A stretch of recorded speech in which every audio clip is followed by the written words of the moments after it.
Honest J. Nowak. Oh yeah.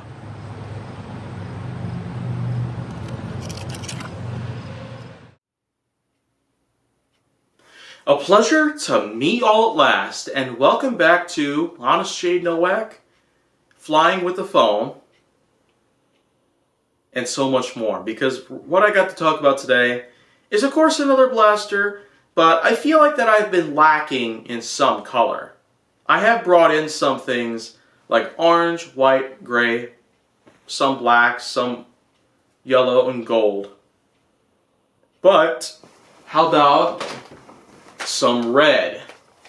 Yeah, that's right. This is basically a not too recent Rivals blaster that we got in the Rivals line here. This is basically what you'd call the Takedown.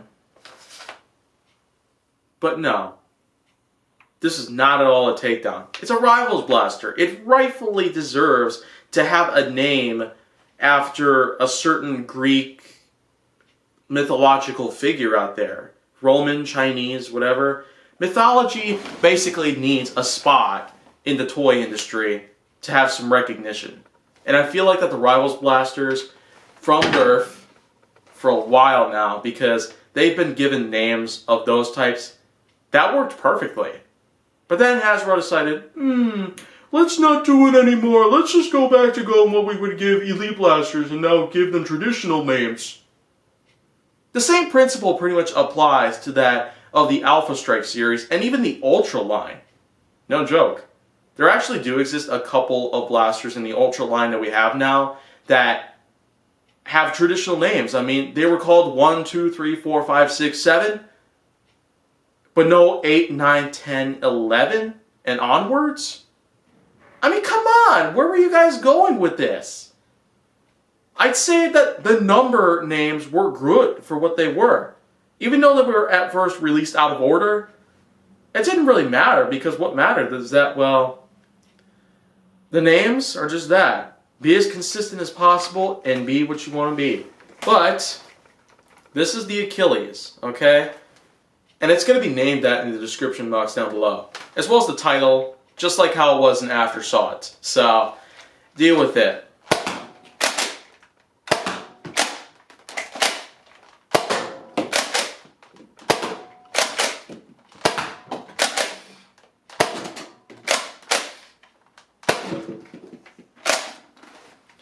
Simply put, this is the Achilles as a whole.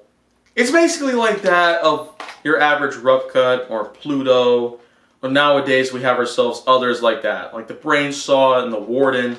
And this is another recent example of that sort of design that Nerf does do most of the time nowadays, because the Rough Cut was a pretty big success at first, but then came along some reskins. And eventually, as time went on, we actually got some differently designed versions of the Rough Cut. It started with the Rough Cut back in 2013 with the Multi-Shot Madness mini-series, which also consisted of the Vortex Diatron. And then, of course, as time went on, we managed to get ourselves some other Rough Cut various blasters, including a white version called the Pluto, as well as a battle camo one called the Maximizer. But then as time went on, a Zombie Strike Brain Saw, Super Warden, and this, the rival Achilles, that pretty much proved that even though they may look similar to that of the Rough Cut, they don't have to look the exact same whatsoever. This right here is basically just their example of the Rivals lineup cashing in on that success. But let's also not forget that, like most Rivals blasters that we have, it seems to operate on its own inline clip system, and this can hold up to 8 rounds at once. So, the Achilles, I'd say, is a pretty good usage of your time and money. If you could spend a $20 bill on this whole entire thing itself, there do exist a lot of Achilles blasters that you could find in Walmart or Target or whatever, but I'd say having just one seems to make my day just fine. But if there's one flaw that I can already identify for y'all, other than the fact that the tactical rails are different and there are not too much attachments that you could put on the top or anywhere in general, You cannot do slam fire with this. Yeah, you see here? It seems to lock the pump so that way you cannot move it. Every time you hold down on the trigger, that's basically what happens. It's meant to be just a single shot blaster.